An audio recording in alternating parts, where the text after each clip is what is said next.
This is what you want. This is what you get. This is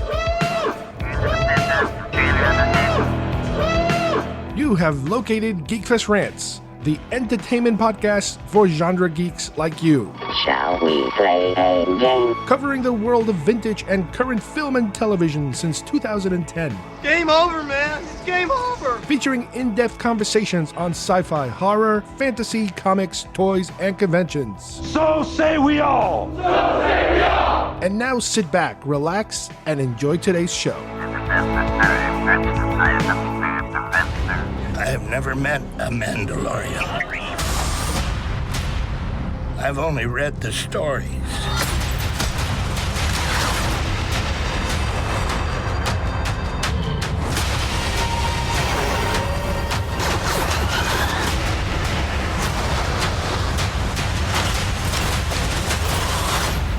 Your name will be legendary. The Mandalorian, original series streaming November 12th on Disney+.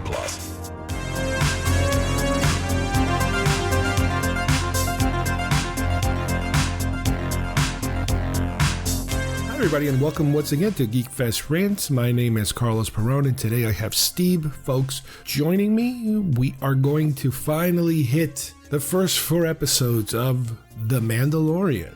We've been kind of drooling over this for a while with all those trailers that were out, and now we're starting to actually watch it. And what we decided to do was to break it into 2 halves. We're going to now review the first half, go over as many Easter eggs as possible as we could find in the show. It is just incredible what a great show this has been so far. So without any further delays, let's get started with The Mandalorian.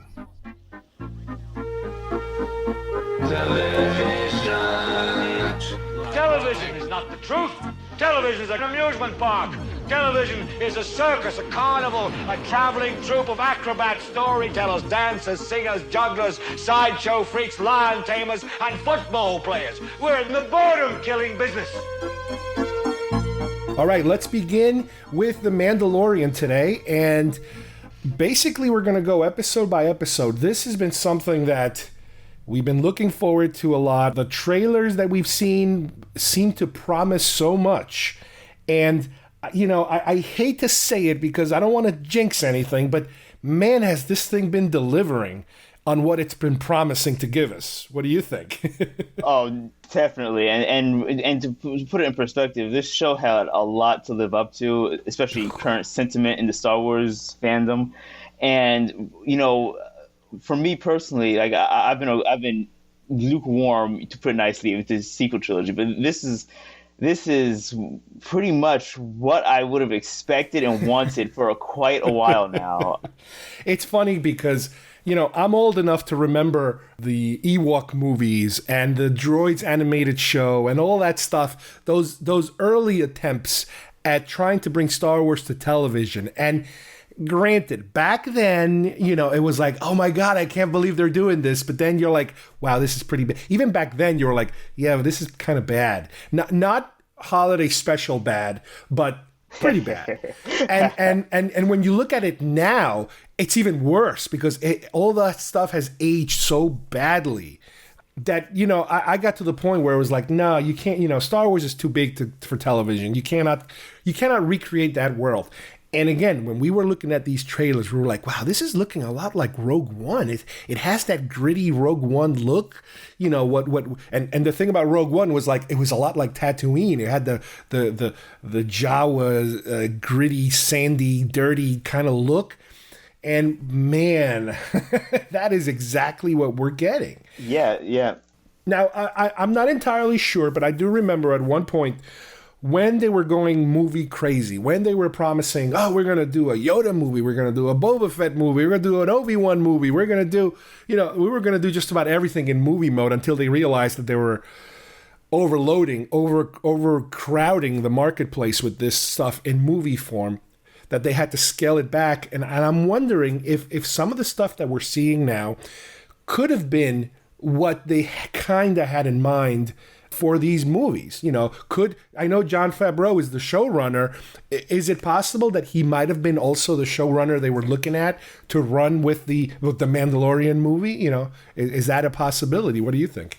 Yeah, no, I definitely think so, because in fact, for the Obi-Wan series, we heard from Ewan McGregor and Kathleen Kennedy that it was planned to be a movie at one point, but they decided after Solo, they said, okay, let's kind of rescale back and let's try to finagle the script into a TV series. So yeah, I think the same thing for Mandalorian. It probably was pitched as a movie, and they said, okay, you know what, let's scale it, make it more serialized, and dish it out on Disney Plus, which I think that decision is twofold, because it helps Disney Plus because it gives them some exclusive content.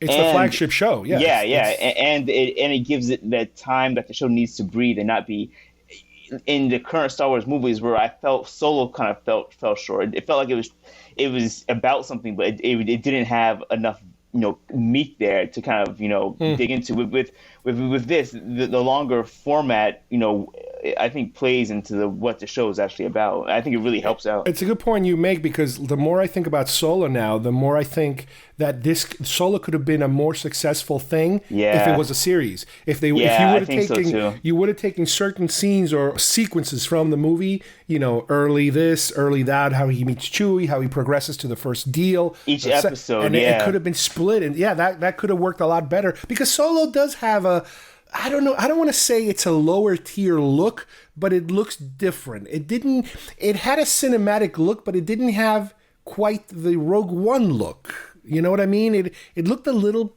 off, just a little. Yeah, I think it's so based on planet.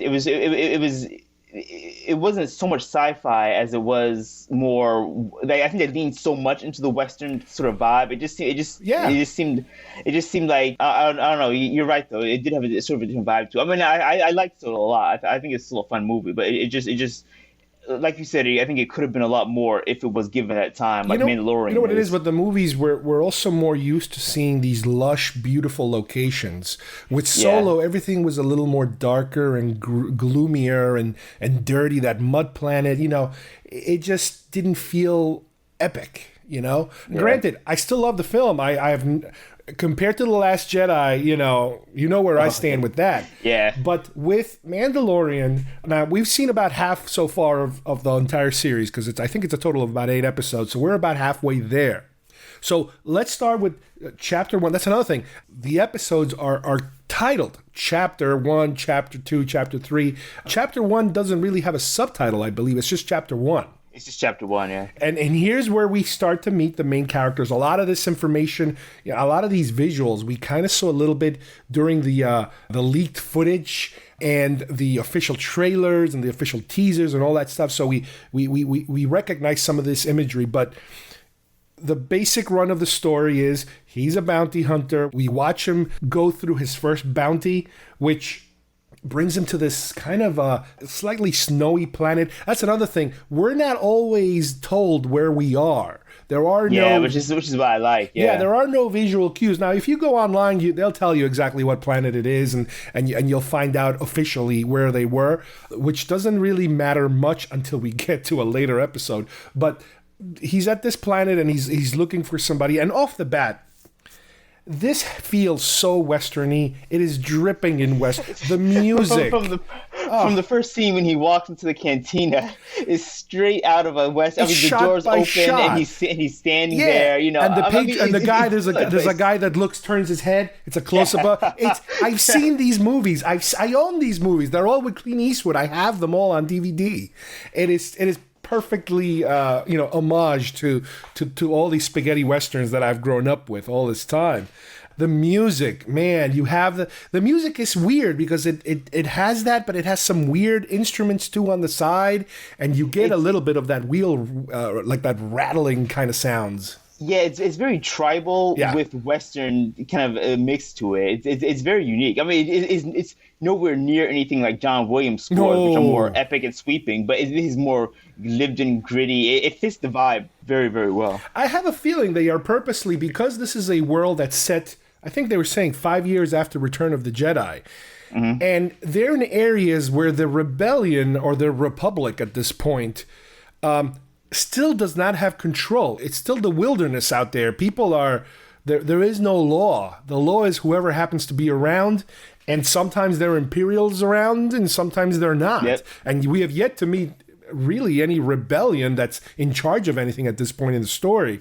So it's the underworld. They even mentioned it at one point. It's a lawless environment that they're dealing with. And as he goes into this town to retrieve a bounty, he gets into this shootout, which again, we saw it. There's one scene where he gets the guy's trying to make a run for it. One of the bad guys, and he shoots the door and closes it, and it snaps him in half. You don't see it, but you kind of see that this guy gets cut in half. He's like a squid head looking guy. Yeah, I think Korn. I think Korn, bases. Yeah. But yeah. That's. I mean, if anyone had any doubts to rather this is going to be like a kiddie type show on Disney, a stereotypical Disney show, that scene should really set the tone of what we're in for, really. And we also learned early on that the outfit he wears is a Mandalorian outfit, but there seems to be some kind of a different quality to it. For example, his helmet is kind of silver, chromish, kind of dirty chrome, and one of his shoulder pauldrons is chrome. And when he gets shot, some of that armor that he wears is able to deflect the bolt, or at least he doesn't die. It's like it is armor. It's anti-blaster armor, and I have a feeling that the more silver it gets, the more stronger it is. Yeah, I think the Beskar is the armor that, and what I'm confused about though is, I mean, when that first episode where the armor is sort of like red, it's like red and brownish. It's not really. It's later on we see him upgraded with the Beskar. So I don't know if the armor he has is like is that still Beskar, or is that still is there like a lesser version, because he's clearly upgrading it throughout the show. Yes. So he's clearly adding on new pieces. He does mention at some point that his armor is starting to fail. So I don't know, like you said, does Beskar start out silver and then as it tarnishes, it turns into these other colors, and that's I'm not sure. But here's another weird thing, that after he has his bounty and he's going back to the ship, the guy that's ordering his ride is this. It's one of these snitch creatures from Star Wars, the one with the snout, and he's using like a flute to call the it's like, oh, that's interesting. Speeder, it's a sound thing. too. That's very interesting. Now the guy that picks them up, I don't know if you recognize him. The guy that's actually driving with the hood on his head, with the cold weather hood, he is an actor named Brian Posehn. He used to be in a show called Mr. Show, a comedy show, but most recently you probably might remember him from Big Bang Theory. He's this big guy with a big bushy beard that's bald, and he has this weird voice, this weird delivery, kind of like kind of monotone voice. He's a very well-known comedian, and I'm like, what's he doing in this? And it's like, yeah, he has a bit uncredited part as the driver, and quickly he gets, the creature kind of grabs him kind of fast, and it's like, wow, that's kind of weird. I guess they're bringing in contemporary people, and we will see that throughout the show, that we have cameos, of known actors and known people, in it. The scene where the ship is taken off and out of the water, that same creature that grabs the driver and pulls him underwater tries to grab the ship. Yeah, and that whole scene, again, I know you're younger, but I don't know how much you've looked into this, but that whole sequence is very reminiscent of the holiday special animated section of Boba Fett.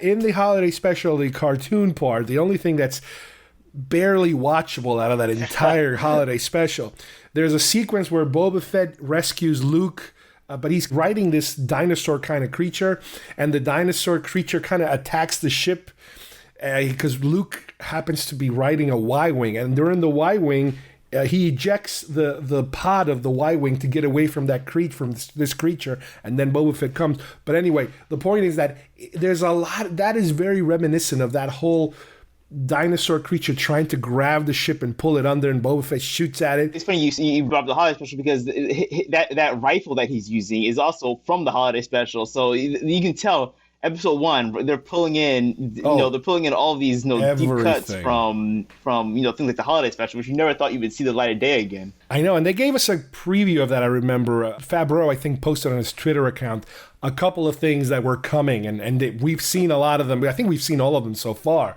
The rifle with the tuning fork tip. Yeah. It's just ridiculous.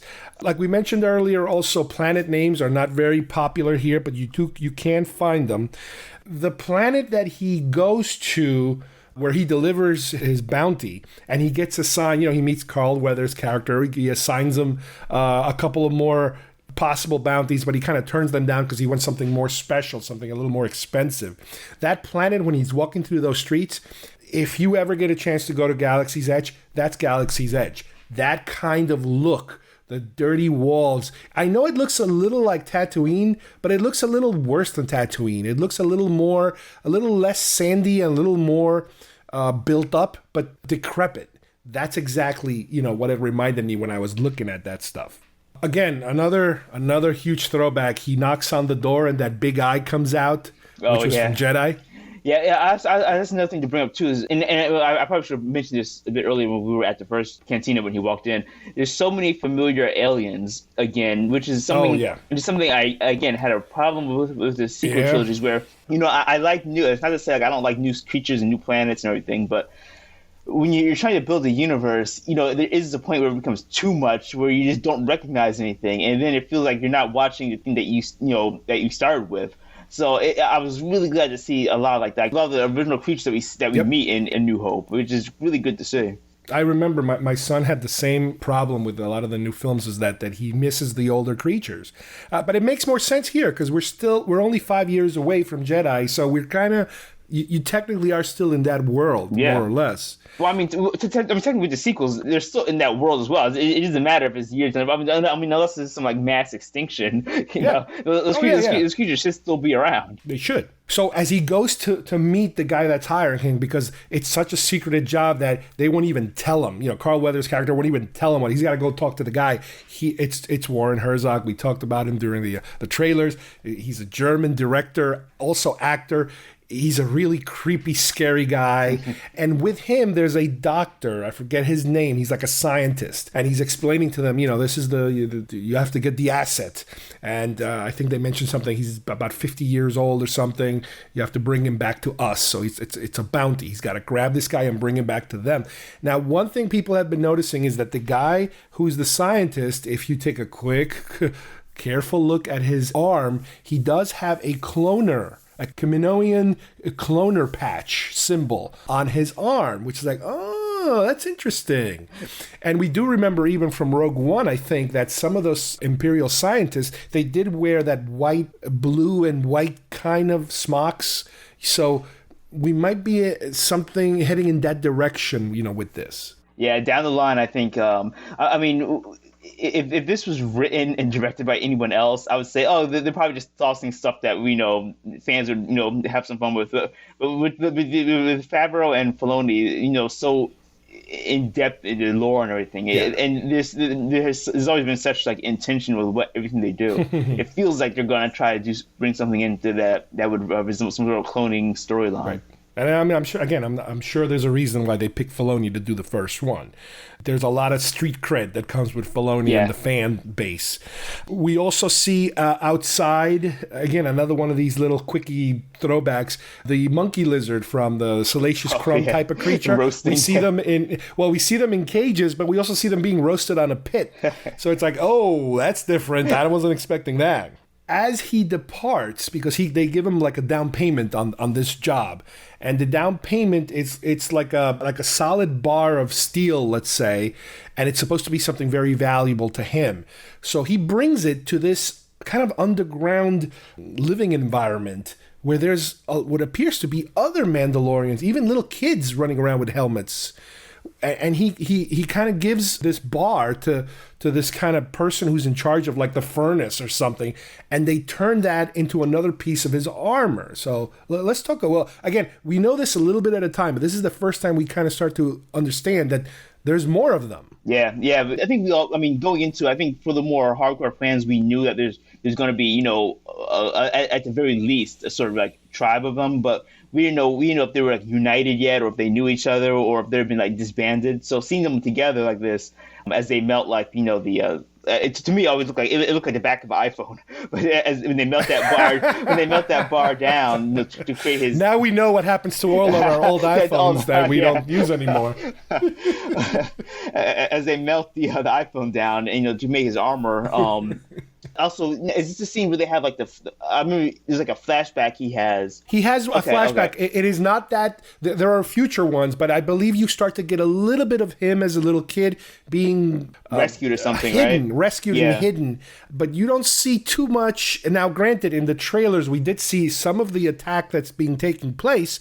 It's Clone Wars. Yeah. It's battle droids. It's those flying gunships. It's all kinds of stuff like that. So we start to get these flashbacks from him. We also learn, it was him that I guess the parents were able to hide.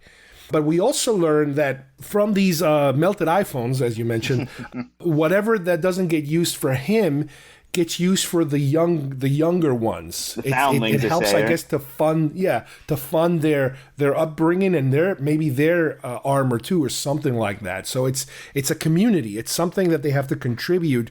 They get their thing, but they also have to contribute.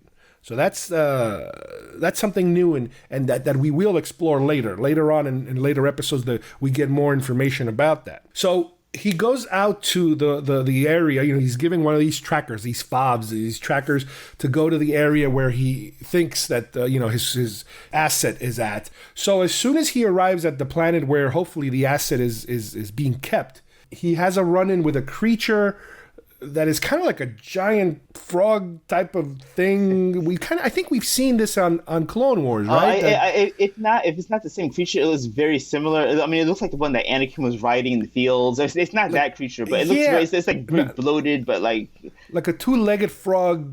Yeah, with a two-legged frog with something in his mouth already here. So he's attacked by one, and another character arrives riding one that saves him, that helps him out, named. What's the name? I believe it's pronounced Quill. Quill. And the voice is played by Nick Nolte, which you hear that voice, and it's like, yep, that's Nick Nolte. You hear that gruff voice.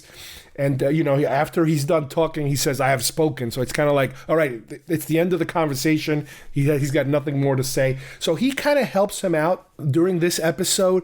And he doesn't want any money for it. He doesn't want anything because he kind of sees him as somebody who's here to kind of get the asset out of there, to kind of pacify the area, because there's a lot of, I guess, violence taking place because of a lot of these bounty hunters coming in and out, and I guess maybe even some Imperial remnants or something, So he has this other kind of, I guess, philosophy of helping him for no charge. So that leads him to find the location of where the asset is hidden. And they have this great sequence where he's teaching him how to basically ride one of these creatures.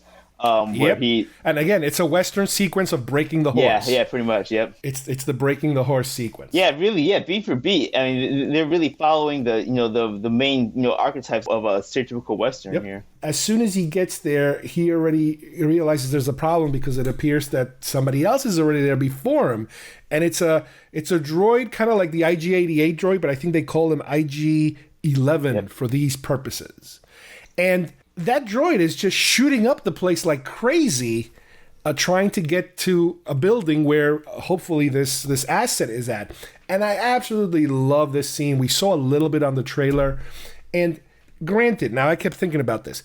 Through the Clone Wars, the animated show, we got to see what these droids are like. Well, because it was the Clone Wars, they're earlier models. But we got to actually see them move and talk and walk around. But not until I saw this did I get a real good sensation of what Empire Strikes Back we saw there. Because I remember seeing that thing, that IG-88, and I'm like, and I have every single version of the toy from the 70s, I have them all. And I'm like, well, how could this thing do anything? It's just like a big lump of nothing. It's just, he doesn't articulate. He has no knees. It's like, how does he walk? And here you got to see all of that and Yes, more. yes, and I did the same exact thing, and it's funny. I mean, we saw Empire Strikes Back, probably years apart, but like when I thought the same thing. I always saw that thing standing there. I was like, it looks like something that's like a result of like a speeder crash. Like it looks like something that's left over. Leftover parts from everything. Yeah. But when you see it now and you see them fighting back to back, and he's like the way he fights is just so awesome. Like his head spins, everything spins, and his waist, everything spins, so he can do multiple things. And then there's a scene where like his hips spin, so he can walk in the opposite direction. And like, whoa, what was that? Everything about it is like, of course. And then now that you see it, now you're like, oh, of course that's how it would work. Everything is so like precise and able to move and like find a shot here, then move there. It looks amazing how they brought like something so sort of silly looking to being something so badass. And I would, I remember I would read in the past in the description of the IG-88 type droid. Oh, these are assassin droids. Like, yeah, okay, how is this droid going to kill anything? It's a big piece of metal. It doesn't really do much. And even after watching Clone Wars, and don't get me wrong, in Clone Wars we did get to see those type of droids, but this kind of blew even that away out of the water as far as I'm concerned, because it's like, wow, those things are dangerous. Those things are really, really dangerous. So we get a huge shootout where the Mandalorian at one point is able to grab this like a repeater gun turret. Again, it's very westerny. It's I could be watching Clint Eastwood right now and Lee Van Cleef and Eli Wallach. All those guys doing the same moves except with guns. With I revolvers. expect John Wayne to come here. Oh my God, it's perfect. And they finally take care of all the bad guys that are there, and they go inside because the IG-88 droid at every other minute he thinks like, okay, we're done for. I'm gonna just self-destroy, and he keeps saying, no, don't self-destroy. So he keeps talking him out of self-destroying. So they finally get inside, and they're looking at what the thing that they're there to get is, and at first you just see this like a little egg-looking container, and they're both kind of looking at it, and the IG-11 unit, he's like, okay, I'm going to kill it because that's what I was hired to do. But the Mandalorian was told to bring it alive. So you get a close-up of his face, and you hear the gunshot, the blaster fire, and you're like, oh, crap. And the IG-11 unit drops to the ground. The Mandalorian just shot it. Right in the head. Okay, what's going on? And then you see what's going on inside this little container. Why don't you tell us what we saw? Yeah, well, we saw probably, I would want to say, and no hyperbole here or anything. I'm not trying to exaggerate, but this may be probably the biggest thing to happen to Star Wars. In merchandising history. Yeah. in merchandising history, and I guess in perhaps canon history. I mean, this thing is huge of what we see. Complete opposite in literal sense. We see a baby version of the race that's what Yoda was a part of. And we see the cutest, most, overly designed, cute character you can think of, where it blows the porgs out of the water. This thing has been like really blowing up the internet and social media. Really, is all we see every week now is GIFs and memes and images of this thing compared to like Gizmo and all these other cute. Yeah, E.T., everything. Now, what's amazing about this is that they kept it quiet. Yeah. There's no sign of this on the trailers, obviously. There were no leaked pictures. There was no leaked anything. And as a result of this, that's why there is no merchandise right now. People are losing their minds looking for merchandise. And the only thing you're going to find right now is maybe some T-shirts, anything that's printed that's easy to make. But they're saying already, come April, I believe, the merchandise will be available. I already pre-ordered. I know, I already pre-ordered something. But they're saying they won't be shipped till April. So it is... Again, I don't want to get too deep into the merchandising because I know we love talking about the merchandising, but this is like a dream come true for manufacturers. This thing is Ewoks, BB-8, Yoda, R2-D2, the Porgs all rolled into one creature. It's just ridiculous. I think Kenner is like rolling over in their grave somewhere. Oh my God. So the scene ends with him kind of reaching his hand to the little baby, and the little baby kind of reaching his hand towards him. Boom, end of episode. Credits roll. Now the credits is something I also want to talk about. Yeah. They've been doing. You get to see all the concept, and this is like chum. I'm the same here. I'm a big fan of like the concept art and early design work. So seeing this thing is almost half the fun. And it's funny because at first I was thinking, well, maybe they're just drawing these afterwards to kind of match. But no, some of these drawings are different. They are early concept stuff that in other words, they would have a drawing of an actor interacting with the Mandalorian, and the actor looks nothing like the person that they finally hired to play it. So it's, like I said, it's catnip for me. This is all catnip. I can't wait till they take all these concept art from all the entire series, and I probably won't do it until they're done, and put it in a book form because it's gorgeous. I really hope they don't miss the ball on this, because I'm assuming that we're going to get like an art of Mandalorian. I really hope so, because there's some images here really that like there's one I don't have it in front of me, but there's one of like the Sandcrawler, which we'll see down the road, like parked next to his ship, this the Razor Crest, and it just looks gorgeous. I love it. Well, the cinematography is ridiculous. It's cinematic, and I know we've been talking about cinematography, not to repeat ourselves, when it comes to Star Trek Discovery and how that show is so beautiful looking. This is amazing.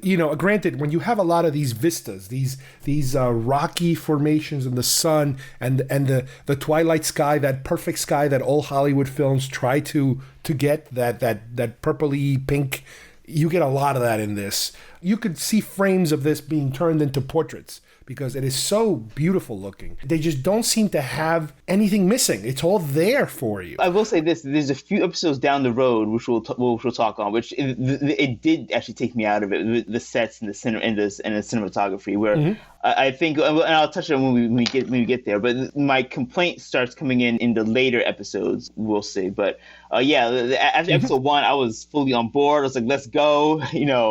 I was all aboard the train, so I am. Let's get into chapter 2 then. Yep, chapter 2 is called The Child, directed by Rick Famuyiwa, another new director. He's done some work in films, I believe. I'm not very familiar with his work, but this one's also written by Favreau, just like the first one. And as you go through these episodes, they basically gave everybody 2 episodes to direct. Almost everybody. And at the end, the last episode, which we haven't seen or aired yet, that's the one by Taika Waititi, the guy from Ragnarok. And he was also, as a matter of fact, the voice of the IG-11 unit. So interesting that they kind of worked him into that too. So the second episode is basically the Mandalorian has the child, the asset, the Baby Yoda. So as he's heading back, to go to his ship, one of the first things we see is these little lizard kind of little dinosaur kind of creatures are all over. They're like around him. They're watching him, which reminded me of the Jawas back in New Hope, where they're watching R2-D2 walking through that canyon. Well, these little creatures are walking around. They're not very threatening or anything. They look like something out of Jurassic Park, to tell you the truth. He's being followed, and he's attacked by 2 Trandoshians, which are the Bosk kind of creatures, and they get into this big fight.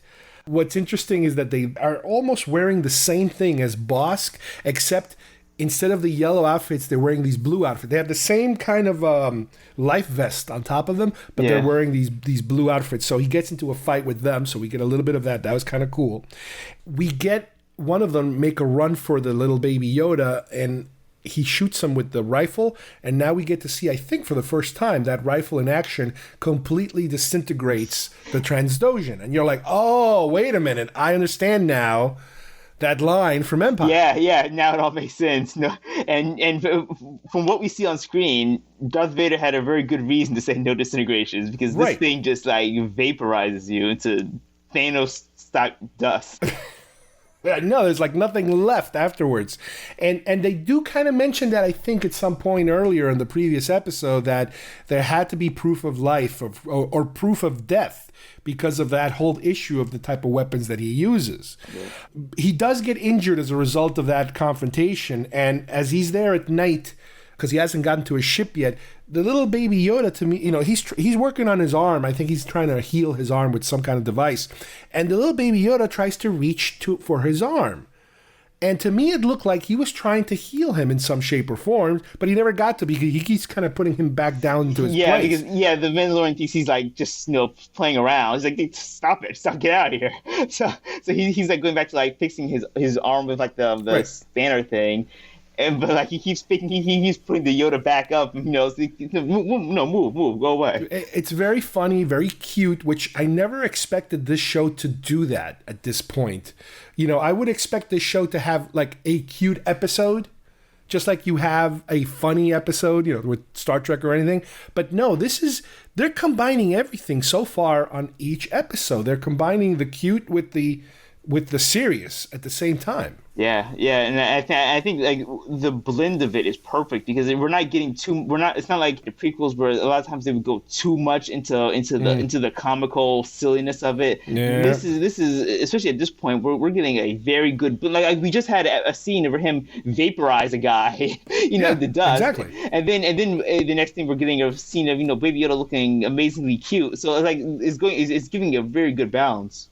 So as the day breaks, they keep continuing to walk towards the ship, and as they approach the ship, there's a sandcrawler, a Jawa sandcrawler, which it's really cool looking at it, because again, there's a lot of McQuarrie stuff in here. If you guys are fans of McQuarrie like I am, the top of the sandcrawler has a lot of junk on top of it. Yeah. The front door is open, and you can see so much junk inside, which is right out of the old conceptual drawings, I remember, before they just turned it into a box for Star Wars for practical purposes. Yeah, I was just about to say, because in A New Hope, we see it where it looks very clean. Well, I mean, clean in like, relative terms, but it's very, there's nothing...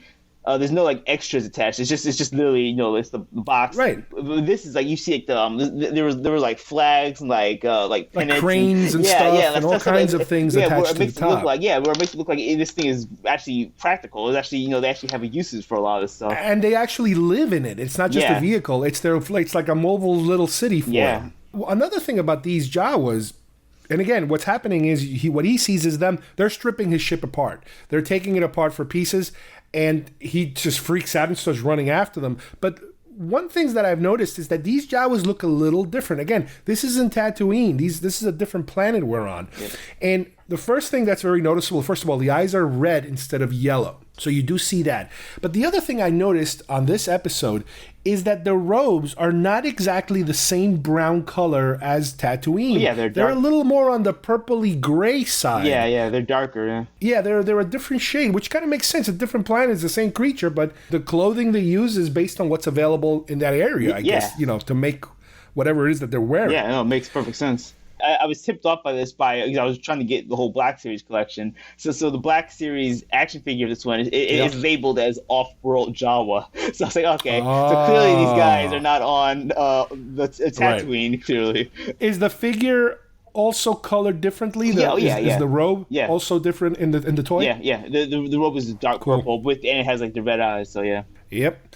So... what happens next is a chase scene of the Mandalorian running after the Sandcrawler as the Sandcrawler is driving away, getting away from him, and the little Yoda is bouncing, floating behind him because that little egg-shaped thing that he's being carried on kind of floats along, kind of like the carbon freezing slabs that he was carrying on the first episode. They kind of follow along. And this whole sequence of him chasing and climbing and trying to get in and fighting them, and they're throwing things at him. Somebody mentioned it, and I remember, yes, that's exactly what it reminded me of. If you guys seen Indiana Jones and The Last Crusade, there's a sequence where Indy is chasing the Nazi tank. And he's fighting on the side of the tank, and the tank driver purposely tries to kind of grind against some rocks to get him off. They do that whole sequence here, the same thing. They try to kind of grind him against some rocks, and he kind of dodges it, and he's trying to climb back on top of it, and he's pulling Jawas out of windows and stuff, little doors open up, and they're throwing so much junk at him, and all that stuff is... and it's all hitting him in the head and on the body, and he finally reaches the top, and boom, they all zap him with one of those guns that they have with the blue lightning, and he's down. He's completely out, down and out. Which now brings up the point where I didn't realize it up to this point, but his armor is mechanical. Like his armor is actually like, because if that was just normal regular armor, I don't think the electricity would have affected him. But clearly, that means his armor has like some sort of like mechanical, underlines to it. So it was cool. But we do know he has a lot of weapons within the armor that we learn about little by little. Yeah. So there is a lot of electronics involved. And I like the fact that, and this goes on for later episodes too, where Mando doesn't win a lot of these fights. Like he gets really beaten up throughout almost every episode. It's been it reminds me of Indiana Jones. A lot of that Indiana Jones of him getting put him through a lot. And like again, like I said, it reminds me of Indy, where he gets like, beaten down, but he always comes out on top somehow, which is great. So he comes to after being knocked out, and he gets reunited again with Nick Nolte, his little Ugnaught character, and he kind of explains to him that if he wants his ship back, and he's going to have to negotiate, he's going to have to trade something, with the Jawas so that they can then give him all his parts back to put his ship back together. So he arranges a meeting with them. And, they ask him, first they want like part of his armor or something. He's like, no, the armor is my religion or something. Or my guns are my religion. So they won't give him that. They ask him for the little Baby Yoda. No, you can't have Baby Yoda. And then all of a sudden they come up with the egg. It's like, okay, what the hell is the egg? So they want him to go and retrieve something called the egg from some weird cave. So he goes out there into this weird cave, which nothing good can come out of not this. In Star Wars. And he gets into a fight with this creature that comes out of the cave, which is like a giant, like a hairy rhinoceros type of thing. Yeah, it looks like what reminded me instantly of is in episode 2 with the Reek, where the Reek. That trampled Jango Fett. Exactly. And like you mentioned before, he's getting his ass kicked by this creature, because every time the creature hits him, more of his armor starts getting banged up and broken, and he's to a point where he just cannot handle it anymore. He's ready to basically give up. All he's got left is his weapons are gone. All he's got left is a blade he pulls out, and you can barely see it in this episode. You'll see it later that the blade seems to be vibrating, like shaking. Was it? I wasn't sure if he was just being shaking it because he was kind of like ready to pass out or something. But no, it's a Bivo blade, which we've heard about these blades before with all of the Return of the Jedi toys that we had. All the little Jabba guys had these blade spear things, but you never saw them vibrating. But we were told that's what they do. Well, now you actually get to see it, and we'll see it later even more. So right about the second he's about to get completely clobbered by this creature, the little Baby Yoda raises his hand, and the creature rises in the air, and he's like staggering. He can't move because he's up in the air, and then drops it down, and the Mandalorian is able to stab it like near the head somewhere, where I guess it's a good spot to kill this thing, and the thing just drops down. Yeah, apparently, and not to downplay the scene, because it was a very like built up scene where it was very cinematic. Like this scene was supposed to show you this is what you've been expecting. And it's this great moment. The music was swelling until we see the shot of this stampeding creature just struggling in the air, just being halted by the Force, by what the Baby Yoda's doing. What we think it must be the Force. Oh yeah, maybe we don't know, but yeah, it has to be. So, and you're right. That whole sequence reminded me of the Reek, when the Reek charges Jango Fett and knocks him over in Attack of the Clones in the Geonosian battle arena. Yep. That reminded me so much of that. To me, it was a callback to Attack of the Clones. Oh, definitely. And also, there was another scene I forgot to mention when the Mandalorian is fighting with the Jawas and pulling them off the sandcrawler and throwing them out. It reminded me of Return of the Jedi when Luke is crawling up Jabba's skiff, and he's pulling the henchmen out of the walls, out of the windows, and pulling them out. So there's so many. I mean, to me, it seems like there's so many callbacks. So now that this creature is dead, he can go back in the cave now and look for this thing, and he comes out holding this. It's like a hairy football what it looked like to so me. gross. It's disgusting. So gross. So he's got to walk all the way back. Now the Jawas are getting ready to leave. This guy's not coming back, and Nick Nolte's telling them, "No, wait, he's okay. Well, whatever." And then he sees them walking. Nick Nolte is telling him this. Yeah, he's like, "Forget it, he's dead." No, he sees them coming by. He comes by. He gives them the egg, and the egg is literally an egg. They crack it open and start eating egg yolk out of that egg. It's disgusting.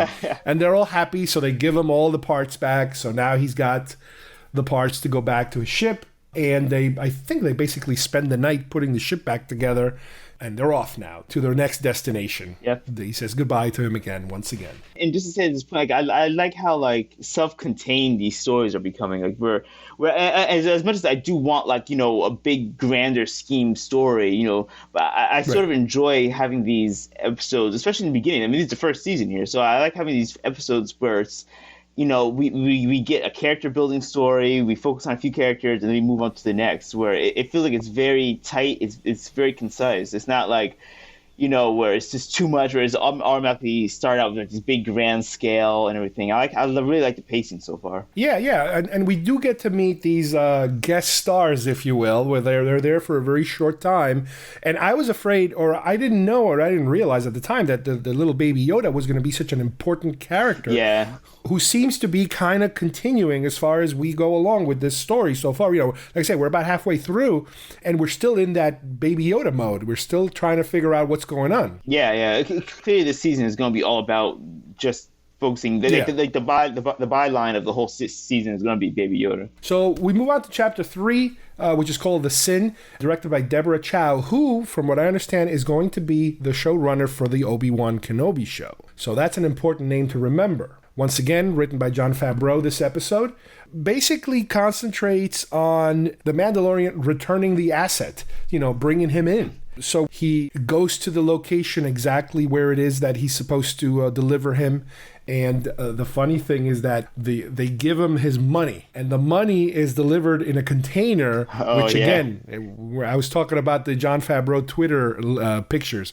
It's the ice cream maker from Cloud City, the ice cream maker guy with the big white container. That white container, Will Hood, white container is holding all his money. Now, why don't you tell us how is that weird or different? Well, I mean, it's pretty different. It's such a random callback to Empire, where, in fact, I don't even think that ice cream, quote unquote, ice cream maker. I think that's something more of a fan creation. I think fans saw it in the background and we're just so enthralled by who's this guy and his ice cream maker, and suddenly it became there's now I think there's an action figure of Will Hood. They with made ice one, cream maker. And the reason why everybody refers to it as an ice cream maker is because the prop was an ice cream maker. Was it real? Okay. Yeah. People, I've seen pictures on the internet. Somebody posted that, hey, I found one. An actual real, I don't know what brand it is, but it's that white, it's an ice cream maker. I always saw it that people just saw it and we say, hey, that looks like an ice cream maker. I didn't know it actually literally was an ice cream maker. It's a real ice cream maker. That's why they gave it that little name. Okay, I really need to get one now. I gotta find one. So he gets all his money, but right before leaving, he even asks them, hey, what are you going to do with the kid? And they're kind of a little miffed. The guy, Herzog, is a little miffed. He's like, well, you're not supposed to ask me that. Your people don't ask those kind of questions. So he's allowed to leave with his money. And you can tell everywhere he's walking with that money, everybody's eyeballing him because they know he's got a lot of money there. By the way, throw something in here. The Mandalorian is I'm sure he's a great bounty hunter and all, but he's not exactly the most subtle person. I know, right? He walks around with Baby Yoda unveiled, just out and about. Yeah. He walks in the streets with this. You figure you would at least close the hood, the lid on him. Yeah, he walks around with his money, just walking down the street with this big bale of money. Well, you know what it is? I think it's the equivalent of, in a Western, they walk around with the leather satchel, and that leather satchel is full of Confederate dollars or something, and it's or gold bars, and you're and everybody's watching him because that he's got all that stuff. But yeah, that's he's not very, and even in later episodes. So he goes to his back to his Mandalorian clubhouse, underground clubhouse. And again, even his own people, they're all like, oh, wait a minute, this guy's got something. They know he's got a lot. So he opens the thing, and there's a lot of money in there. And it is mentioned in one of those, because he's going to turn this into more armor, obviously. And some of it is going to go for the younglings or the young whatever. But the rest of them they're kind of like pissed off at it. Especially one guy, he's really pissed off because he looks at it and he notices that it's got the Imperial insignia on it. And he's like, well, these are the guys that are responsible for the reason why we live underground now, because they obliterated us, and now he's making deals with them. And we also kind of learned through that conversation that they're only allowed to go out one at a time because they're trying to hide their numbers. Yeah. So one goes out, the rest of them have to stay in, which is like, oh, that's kind of weird and messed up if you think about it. Yeah, which strikes me as odd as well, because like if one, I mean, they all wear very distinctive armor. Like, so if one goes out, I'm pretty sure people are going to realize. I mean, this is a different guy. I mean, they're all different sizes and different armor shapes and everything. So yeah. You can go out one at a time, but I think people are going to realize there might be more than one of you when you have like completely different armor on, from day one. Yeah, and he gets into an argument with one of the biggest of all of them there, and they start to kind of go at it, and they both pull out their blades at some point, and once again, these blades they're vibrating, and you're like, oh my god, that's so cool, now I understand these things even more. But they kind of stop the fight because the guy, the lady, I think, who's actually making all the armor for him, they all kind of agreed, oh, this is our way of doing it, and we all respect our way, blah, blah, blah, whatever. So, okay, everybody calms down. They make the armor for him, and as they're making the armor, we get another one of these flashbacks. His family being shot at, and everybody being destroyed by the battle droids, super battle droids, and him being put into an underground door thing, so he's hiding, but his parents couldn't get in there. And then you hear explosions as if his parents, I assume, are dying or dead. And then the doors swing open and it's a battle droid kind of pointing at him. And then the whole thing ends right there, as if he was just about to die before whatever something must came to rescue him or something. Yeah. Oh, also, just so the Mandalorian that he got into a fight with, the big guy, that's also voiced by Jon Favreau. That's right. You're absolutely right. Ironically, Jon Favreau did the voice for the Mandalorian episodes, the Pre Vizsla character in the Clone Wars. So he does have a history with the Mandalorian culture as far as far as the show goes. So Mandalorian now is wearing his nice shiny outfit. Yeah. He's got just about every piece that he needs, in full silver chrome. And he's walking around. You can tell it's like you were mentioning, dude, you shouldn't be showing this stuff. Someone's gonna mug you or something. Like when he first walked into the bar with this new shiny armor, all I could think of was like the ZZ Top song, like Sharp Dressed Man playing. I guess he strolls to the bar. And I expected everybody to just jump on him at that point, but no, everybody's kind of like, they're all eyeballing him, but they're kind of playing it cool, and he wants another job. So he's like, okay, I'm here for another job. So he accepts a new job from Carl Weathers, Grief Karga. I still have trouble remembering their character names. It's gonna take a while to memorize all these. We're getting a lot thrown at us, so. Yeah, and he even asked him, he's like, how many people did you send out for this bounty? It wasn't just me, because I kept, he was like, I think he said something like just about everybody was out there, chasing this thing down. So he gets back to his ship, to go on his, and he has a change of heart. He starts looking at this little thing that Yoda, little baby Yoda, was playing with in one of the controls, and he's like, you can tell he's changing his mind. He doesn't want to leave the baby Yoda, so he goes back to where he dropped them off, and they do this effect where you could kind of see people's. He's looking through a building, and he can see inside, and they do the heat signature of the individual, of the people talking inside, and they're talking about how I guess they're going to do some kind of experiment or some procedure or something. It's Warren Herzog and I guess one of the doctors. And what's again interesting, the heat signature effect. And we have Carl Weathers here is exactly what they used to do for Predator. In the Predator movie, you have the heat signature. So it's, again, to me, I'm thinking, oh, look, it's a callback to Predator. That's kind of cute. So he basically decides at this moment that he's going to go and rescue the baby. So he has to basically get back inside that building, and he starts shooting them up with the stormtroopers that are there. There was one stormtrooper I noticed, and I think I might have seen it on the first episode.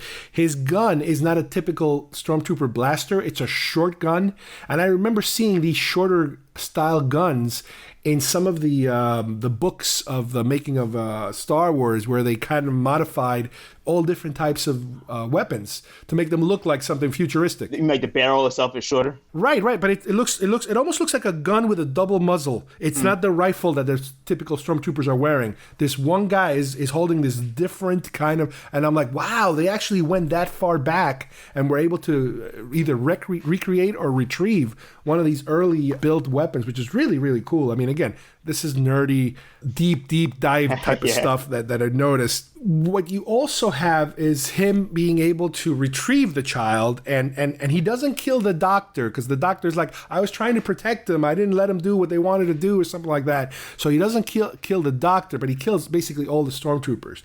And now he knows he's got to get the hell out of there because somebody's going to find out what happened. And this is where you get your John Wick moment of this episode, where every bounty hunter at the bar, their little fobs go off all at the same time. It's like it's like everybody's cell phone going off at the same time. And they all come after him, just about every single one of them. And they basically surround him very close to his ship as he's trying to get out. And even Carl Weathers is there to tell him, put the kid down. I might let you go, but you're not leaving here, with the child. So he basically takes everyone on at the same time. He's doing it really one-handed, because on one hand he's got the kid, because he no longer has that little floaty egg thing. He's holding the baby in one hand. So he's shooting him up. He's climbing on top of this little transport with a rope with a little droid, and then the droid gets destroyed. He has to jump out, and he's having one of those moments again where you feel like, okay, it's over. They're ready to just take him down now, and they're gonna just obliterate him. And all of a sudden you see something flying through the air, like incoming gunfire or something. And then why don't you tell us what proceeds next? Before I do that, though, there is one thing that I love. I was about this earlier. Where, I don't know about you, but I got the biggest Total Recall vibes from when Mando jumps on that little, and the droid is piloting it, and the droid turns around, like rotates and looks at him. It looks like a Johnny Cab. Like, you're a Johnny. I could have sworn they were gonna do something like, where he rips it out, like Arnold rips off the droid. Okay, I see that. I can see that. I really loved it. I was like, oh, that is so close. But yeah, so after the big shootout, and he's being like chased down basically, and he's pretty much, he's pretty much done in. Get like this, basically hell from above, basically, where they have like all the Mandos come in, all his fellow Mandalorians on the rocket packs. Yeah, they have the jetpacks going, and this is something we've never seen in real live action before. We've only seen this we saw it in Clone Wars animated. Clone Wars, which I'm glad they did it. I'm also glad they didn't go. It could have gotten a little too silly, I think. But it was just them kind of like storming in, and then later on we see them take off with them. But it was really cool. Like they had they just come in and wipe everyone out. They had the one Jon Favreau voice. Well, the big guy comes with like a Gatling gun type of thing. Repeater blaster, and he just like. Which, and again, to me, it's another nod to Predator. It's the Gatling gun from Jesse Ventura. which it just looks awesome. I think it's the same gun that from Rogue One also, where Baze has something similar. You could be. Yeah, you're right. They did have something like that. But yeah, so this scene was just really, really cool. Like, so they give him basically enough cover he can get out there, engage them, so he can get the hell out of there. He gets on the ship, but guess who's in there waiting for him? Carl Weathers is there. And they have their little shoot out there. He tricks him and he shoots him, and Carl Weathers goes down, falls out of the ship. He gets on the ship, flies away. But then we do see that Carl Weathers' injury, that he got hit again. Typical Western fashion. He had one of those iPhone things, and he got shot. And if this was a Western, this would have been his flask. Yeah. He would have gotten shot in the flask, or the sheriff badge. It hit him on the sheriff badge, something like that. So we know he's not dead. We know he's going to come back at some point to make more trouble for him. So the Mandalorian is able to escape with the Baby Yoda, and they're off and running again. Yep. Again, I would have loved to end it here, but I think they went a little too far with the whole. Because we see Mandalorian flying out, and then we see the big the big guy, like fly up next to him and give like this like salute thing. And well, they're saying that's the Iron Man moment. Yeah, pretty much. Like I get it, but I don't know, it just seems a little weird. Like there's a few scenes in this whole overall season of this overall show so far where, you know, sometimes they might go a little too far, like something I wouldn't have done, come off a little cheesy, but like. Well, my thing is the salute. That's the contemporary salute. Yeah. I don't think we ever saw a salute in any shape or form in Star Wars. Yeah, I think if it was a salute in another way, like if it was like some sort of Mandalorian, this struck me as straight up, you know, like Captain America to Iron Man, you know, like, it was the Top Gun moment. Yeah, pretty much. Yeah, but once again, at the end of this episode, though, there was I grabbed a few screenshots of the concept art at the end, and it's again just all the artwork here really, really good. And I would also say that this is also one of these episodes where the fanboy, again, I haven't been tracking the fanboy reaction. I don't want to track the fanboy reaction because I don't want to go to that other camp of fanboys to see if they're now satisfied, because I rather they're not satisfied. I'd rather live in a world where they're not satisfied. Not satisfied with anything, and all they do is wake up and complain about things. Because I don't know how they're reacting to this, but I think as far as just general normal reaction, this was like, people are just flipping out between the cuteness and the action and the mythology, you know, being able to tap into these things that were untouchable in the past, even with the animated show when Lucas was involved. You know, there are certain things that Lucas would not let Filoni touch. You don't mess with this, you don't mess with that. Yoda himself. They're really... Oh, forget it. We move on to chapter 4, which is called Sanctuary. This one is directed by Bryce Dallas Howard, which is the daughter of Ron Howard. I guess she's a director now. I honestly don't understand how she got this job because I don't know what her directing background is. This might be the first thing she's done. I don't know. I mean, the episode was great, but maybe it's the connection to Solo because it's Ron Howard's kid. So once again, written by Jon Favreau. This is an episode where he's trying to find a place to put this little baby somewhere to keep him out of harm's way, and he basically finds this planet. But before we actually reach the planet, before he reaches the planet, we get a little bit of a background on this planet that seems to be in an area where there's like farmers, like shrimp farmers, krill farmers, and that they're being harassed by, again, I mean, I know I keep saying this. This is typical spaghetti western. This is the banditos that are coming to harass the farmers. You know, it's exactly that scenario. It's also very. And let me know what you think of this. It strikes me as very Star Trek-y. Like, this is actually my least favorite of the episodes. But seriously, like, this reminds me of something like from like Deep Space Nine or like Star Trek Insurrection, where it's like, you know, they find like a group of, you know, sort of a backwater planet. Yeah, you want to get them out of there, and they won't leave. They don't want. Every Star Trek incarnation has done that episode that's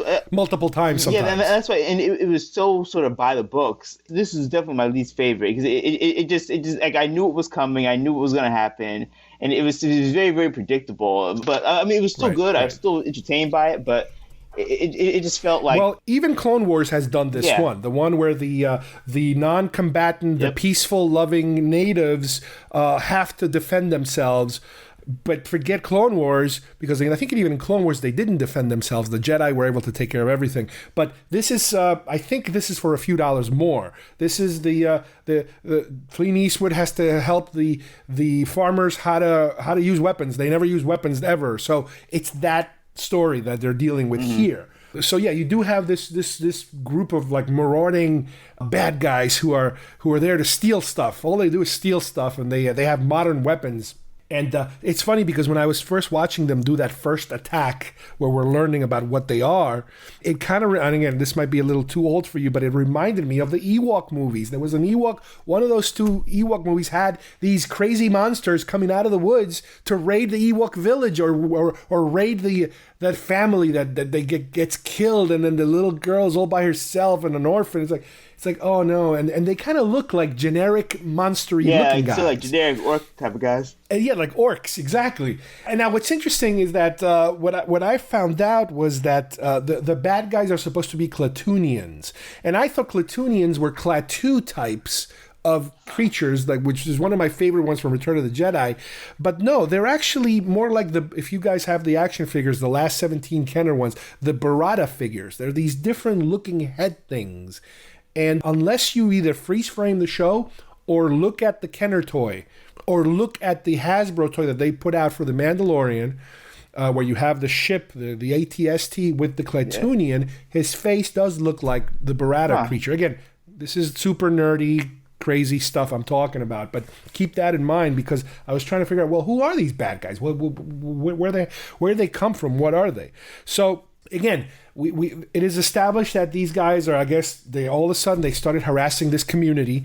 And what I really liked about at least the design of it, was the color blue. The little krill are blue. Their clothes that they wear are blue. The drinks are blue. So it's this influence of blue where you could have gone the easy way on an episode like this and make everybody wear brown. Make them wear brown or yellow or some kind of dirt kind of colors.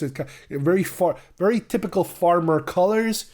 No, we went the opposite direction. So they picked and it makes sense because if their primary source of income and economics is the krill, and if they kind of produce this blue fluid, I guess everything should be blue. So I really enjoyed that. Perhaps all of their linen and clothes are probably maybe produced by something that the blue. Right. So another cool thing I noticed was that even though they're farmers and they're kind of somewhat primitive, they do have droids, and there is one droid which is a very big, regular droid head with very skinny legs that are like a stork kind of legs. It was like, wow, that's so cool and weird. It's really cool when they add these little details that really kind of blow me away. Well, what's interesting about that is it also shows again it sort of adapts the normal generic Star Trek technology to a specific use case that this civilization would have. Well, Star Wars technology. Star Wars, I can hear the complaints. You're stuck on the Star Trek thing now. They adapt normal Star Wars, like an astromech droid, but then this culture would obviously adapt that to what they need, and you can tell it was wading through the water, so you can tell the spindly legs have an actual functional purpose, which is pretty cool. To stay dry, they have to have their little long legs. So that was cool. So again, they established the culture there. And so the Mandalorian is looking for a place, finds that place, lands there, goes to the local watering hole, restaurant, cantina type of place to try to see what's going on. So he's basically looking for a place to drop off the kid and be able to go on his way. But as soon as he arrives there, he already notices that there is one person that he kind of seems to be eyeballing him. And that is played by Gina Carano, who plays Cara Dune. And she is an ex-rebel fighter who is kind of disillusioned with what happened after the victory in Endor. They even mention Endor. And then she kind of tells him that, she doesn't like what's happening with the Imperial that are still in charge here or there, and the rebellion doesn't have control over everything. So she's kind of more or less a mercenary, if you will. She kind of goes from place to place. I don't know. Is she a bounty hunter too? I don't know. And this is the thing that confused me. When we're introduced to her, she's just sitting there. But then Mando she disappears from the bar. And then Mando goes after her. Well, they get into a fight. Mando goes after her. He's I'm not sure what caused him to really hunt her down. Because if I saw a normal person sitting there, I don't know if I Yeah, I think he kind of saw her as another possible bounty hunter that was maybe after him. Yeah, maybe. So, in other words, I don't think he saw her as just another citizen. Yeah, maybe. She was somebody who, because he even asked the waiter, he goes to her. Oh, yeah. He's like, how long has she been here? And what is she, he's trying to find out about her. And then she disappears. So, yeah, which basically they get into a fight right away. Yeah. Because they're both kind of eyeballing each other. And then they kind of settle, and it's another one of these funny moments because he ordered food for Baby Yoda, and then as they're fighting, and they stop fighting because they're both pointing the guns at each other. And again, to me, that pointing the gun thing at each other, that's Hong Kong cinema. That's John Woo. That's Chow Yun-Fat. Every single one that ends with the stop, and they both point the gun. And little Baby Yoda is drinking his tea or whatever. He's like watching them fight. It was such a funny little cute, again, another cute little moment that in the middle of a very violent moment, they throw you the cuteness too. To break up the tension because that was such they a did cool it again. scene. I wasn't a fan of how they introduced her. Like it just felt kind of weird. But I love that scene where at the end of it, they had the two pistols pointing at each other. It was really, really cool. Now, another quick, again, Easter eggy type of thing. As they enter that cantina, the little Baby Yoda gravitates to what looks like a cat underneath the table, and it's a Lothal cat. And the Loth cat kind of growls at him. He's like, ugh, it's like here we go. That's a Dave Filoni moment there. As a fan of Rebels, I was really at first I didn't make the connection that it's a Loth cat, but then I saw him. I was like, oh yeah, of course, duh. Mm-hmm. So the show progresses. Basically, he's not sold on whether he can leave the child there. He's at night working on his ship or something, and two farmers come to approach him and say, hey, we want to hire you. Again, this is a Western. I've seen this movie before. We want to hire you. The only money we have is this, which is basically not enough money. Obviously, it's never enough money. But they're like, yeah, because we live on this really far, desolate area that nobody knows about.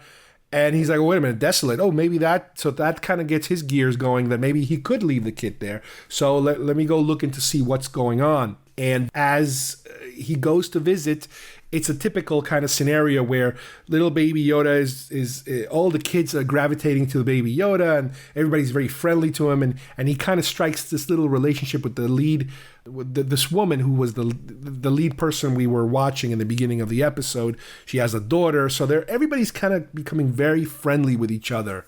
And he's kind of letting his guard down more or less. And we found out that, he never takes off his helmet. We kind of knew that. And he even explains that, he does eat, but obviously he doesn't eat in front of anyone because he doesn't want to see his face being shown. Yep. And he tells us that if he shows somebody his face, he cannot wear that armor anymore. Yeah, he can't put it back on. Right. It's part of that thing that he does. So he does agree to help them out, but he kind of recruits Dune to help. And the plan is that they have to take down this ATST that these marauders are using. So it's not just the marauders. They have some heavy artillery, if you will, which must be something they stole from the Imperials. Cause yeah, definitely. I love the fact that they're like, it's these little like nuggets of like lore building, basically. Where obviously now that the Empire has fallen for 5 years, right. We're now seeing the power vacuum of random little tribes trying to take what they can from what was left over and use it, which is really cool. So they go again through this whole procedure that we've seen in Westerns of training the farmers how to use the spears and the few guns that they do have. Again, another cute little Easter egg. The lead female the lady that's the farmer, the gun that she does have, because apparently she's the only one who's ever fired a gun before. The gun that she has, if you look at it carefully, it's the Kenner Bosk gun, made to look like a real gun. It has that extra handle in the front, that weird shape.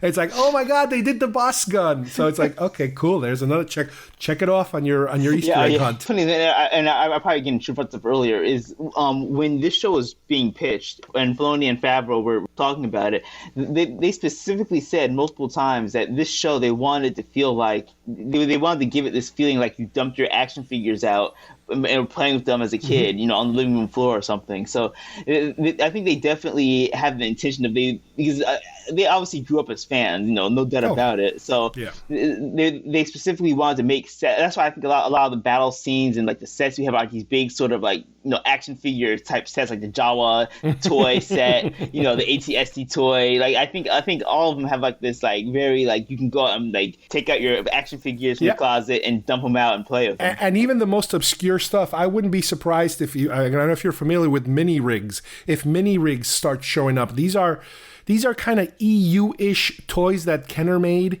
that didn't sell too well because they just basically wanted to sell more toys. So they created their own line of smaller toys. I wouldn't be surprised if that kind of stuff starts showing up as canon vehicles for this show. Wouldn't be surprised one bit. But anyway, in this particular story, so they do train everybody. They get into this final fight and they are able to defeat them. All of them, fighting together against these bad guys. So they're finally all away. And he feels comfortable. He's like, yeah, I think I'm going to leave them here. I'm ready to go. And all of a sudden, he's talking to somebody, and you kind of see that he's being looked at through a viewfinder from somewhere else. And they cut to another bounty hunter who's ready to kill the little Baby Yoda, or him, or both. And that guy gets shot by done, and then they kind of realize, okay, they can't stay here because they're no matter where we go, they're either tracking him or the little Yoda guy. Somebody's getting tracked, and they don't know how they're being tracked, but they're being tracked somehow. Yeah, which brings up an interesting question, because like you think that he would know that they're being tracked, because he is a bounty hunter. He's done this before, so like you think he would. Like, I'm not sure why he would think that leaving him would have been a good idea anyway, because he knows that they can track him. So, and they haven't really explained to us how the tracking works. Yeah, is it some kind of mechanical device, or is it a DNA type of thing? You know, how does that work? Yeah. But yep. So that leaves us chapter 4, which brings us basically to the halfway point. We are going to return and do the rest of these, but so far, I don't know about you, Steve, but I'm sold. I'm glad they're doing it in one episode at a time. I'm glad we're not binge watching this. Yeah, definitely, and that's something my sisters and her husband are watching as well, and she's a big fan of Netflix, like the whole like dump everything out at once mentality. I'm so glad. Like I really hope, honestly, all of streaming goes away from that. You know, because I get it. I like Stranger Things. You can just watch it all at once, sure. But like to me, like because I get an episode on Friday mornings while I'm at the gym. I can watch an episode. I can then like chew it over, rewatch it, talk about other people. It gives you that breathing room, not just everything all at once and then you just forget about it. 2 weeks later, because we're still talking about it. And it's been like it's been on for a month now, so. I really love the fact that we're getting these individualized episodes. Each one feels very unique, and very different. Each one brings something different to the whole overall story. At first, I was a little disappointed at the length of the episodes because they're only about a half hour long. Yeah, roughly. The average is about a half hour. But I really like that, actually. I've gotten used to that. Yeah. I think I like it. I think I like the this way they don't have to linger too much on anything and kind of like dead air kind of stuff. No, it's all action-packed and important stuff that you're watching. Yep. Again, the merchandising will come. It's on its way. Part of it is already here. I got my Lego ATST walker from this episode. Oh, wow. That's a big one. That's a big one. It's okay. It comes with a Lego Mando, so I'm happy with that. I finally got my small Hot Wheels, the ship from the Mandalorian, that silver ship. Yeah, the Razor Crest. Yeah, I haven't been looking for it, but I haven't seen it yet. Yeah, those are starting to show up now, finally, because I really like the look of that ship. But, and again, as we mentioned earlier, if you guys are looking for anything related to Yoda, Baby Yoda, or whatever his name is going to be. You're going to be waiting for a bit. You're going to be waiting a few more months. But we will continue this pretty soon, as soon as we're done with the next 4 episodes. Yep, we'll do 5 through 8, and we can do a series wrap and see what we thought. I know, right? I can't wait. All right, thanks, Steve. Yep, thanks, Carl. Well, I hope everybody enjoyed today's show. I'd like to thank Steve for joining me again and taking the time to really comb through this episode, layer by layer, shot by shot, all the little things that, fans seem to absolutely love, including ourselves. There's so many things in this show for everybody. It is just such a good, refreshing new take on a Star Wars property. And we're only halfway there. I mean, in a couple of weeks, we're going to be completely done and we're going to return to this topic because, we have 4 more episodes to go and it is just fantastic what they've done so far. And we cannot wait to talk about it some more with whatever new surprises are waiting for us around the corner. So on behalf of everybody here, thank you to Steve and thank you to you guys for listening. And we will see you soon here at GeekFest Rants. Bye-bye, everybody.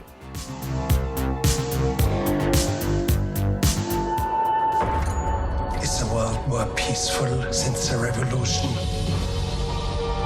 It is a shame that your people suffered. But bounty hunting is a complicated profession.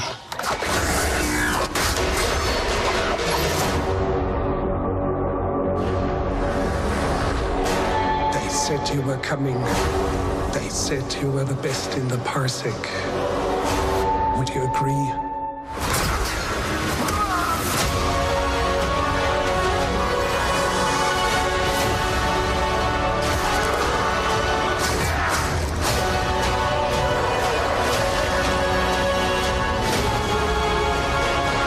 Mandalorian, look outside. They are waiting for you. The Mandalorian, streaming November 12th on Disney Plus.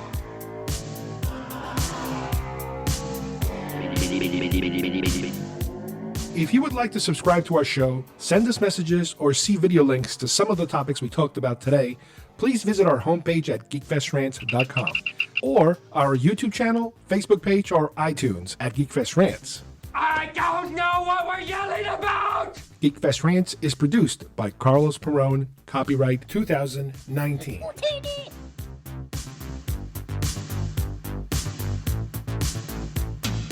This broadcast is part of the IC Robots Radio Network. Visit icrobots.com for this and many other nerd/nostalgia related podcasts. You won't be sorry for long.